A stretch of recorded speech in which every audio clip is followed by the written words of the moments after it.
Happy Tuesday! We're moving into this beautiful new week, and I have just emerged from my writing cave, and George is joining us this morning. And we have moved into a week where at the moment both Chiron and Mercury are at 19 degrees of Aries, so they're meeting today. And when we have a conjunction like that, we really imagine the two planetary goddesses having a little bit of a conversation about what's going on. When we have Chiron in Aries meeting Mercury, it's very much about looking at our wounds of identity. It's very much looking about who are we?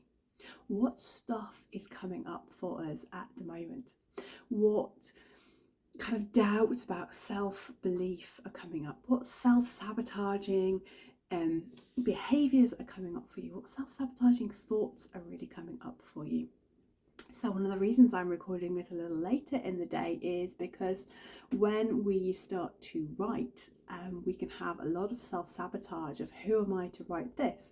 Why am I doing this? So to move out of these patterns, to really let that stuff go, to really release it this week. And I'd really strongly encourage you to spend time journaling. What is the stuff that's coming up for you?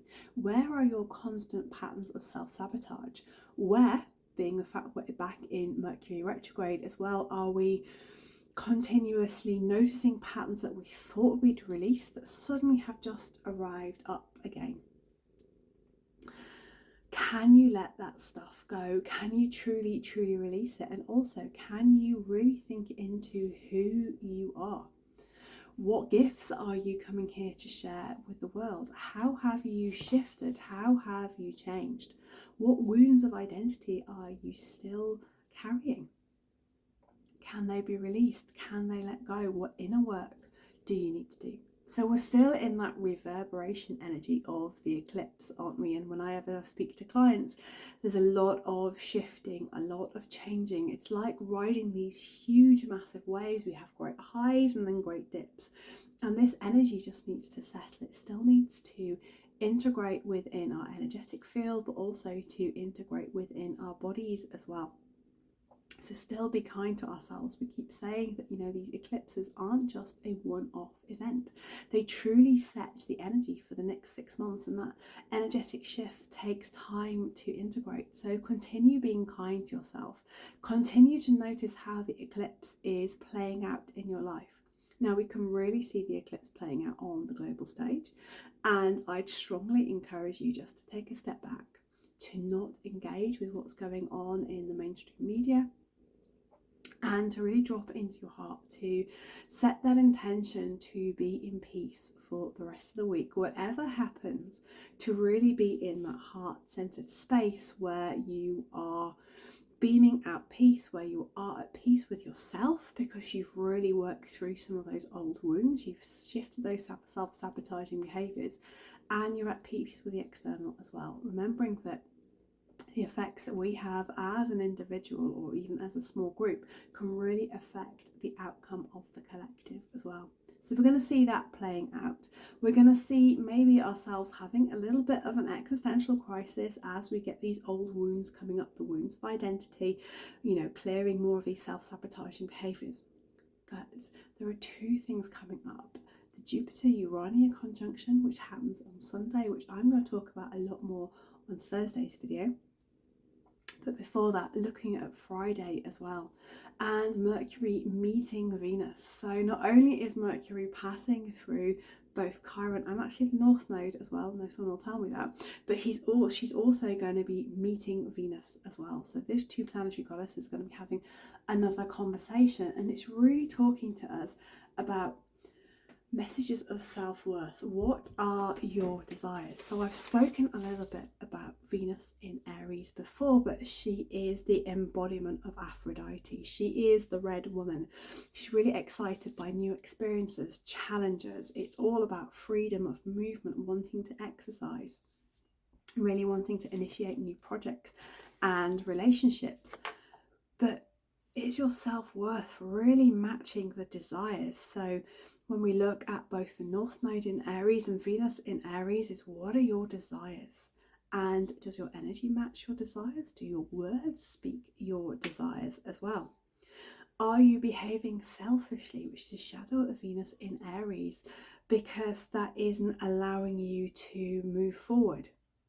Now, it's about putting self first, but there's a difference between putting self first and being selfish within a relationship as well. Are you too independent, so you're not going to commit to your desires? What are your desires? And for me, when Venus meets Mercuria a bit later in the week on Friday, these will all be really, really coming up for you. Are we rushing through life? Are we not pausing to reflect for the moment? But what are our inner desires? And how do we value our self-worth? Are big themes that are going to come up around Friday. I can really feel this kind of energy building as well. So if we don't have particularly good self-worth, it's going to be really hard to match our internal and external desires.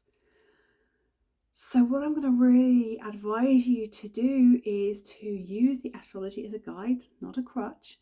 Spend the next few days while Mercury is conjunct to Chiron in Aries, just really thinking about those self-sabotaging behaviours, thinking about the patterns that need releasing, thinking about any wounds of identity, so that when we get to this Mercuria-Venus interchange on Friday, you really know who you are, you're really strong in your identity, and you've also worked on your self-worth as well. And that will really help this beautiful conjunction, because it will bring that communication from Mercury and the desires of Venus. They're going to meet. So how are you going to communicate your desires outwards? Because you've already worked on your self-worth. You know what you want. You're not going to self-sabotage yourself and go, oh, I can't have that, I can't have that. You know what you want. You are really standing up as an empowered individual, and you're going to be able to move forward. So it looks like a really beautiful week coming up. It's a really nice energy. I am going to talk to you a little bit more on Thursday about the Jupiter-Urania conjunction, because it hasn't happened in Taurus since the 1940s, so it's worth a video on its own. So feel into those patterns, be kind to yourself, and be kind to other people who might be still going through this roller coaster of an eclipse as well. So I'm sending you so much love. I am about to go back to my writing. I am 27,500 words through 30,000 words, and my mission is to get it finished and get it done by Friday, to leave me a week to do a little bit of editing on the first draft. I am, however, quite available at the moment, because I have got writing days, I've got working days. So if you really want to dig into your birth chart, if you really want to find out more about yourself, and more importantly, looking at your North Node, where are you going in this lifetime, then I will leave a link below or in the bio to book a birth chart. And I really look forward to connecting with you. Speak to you on Thursday. Huge love.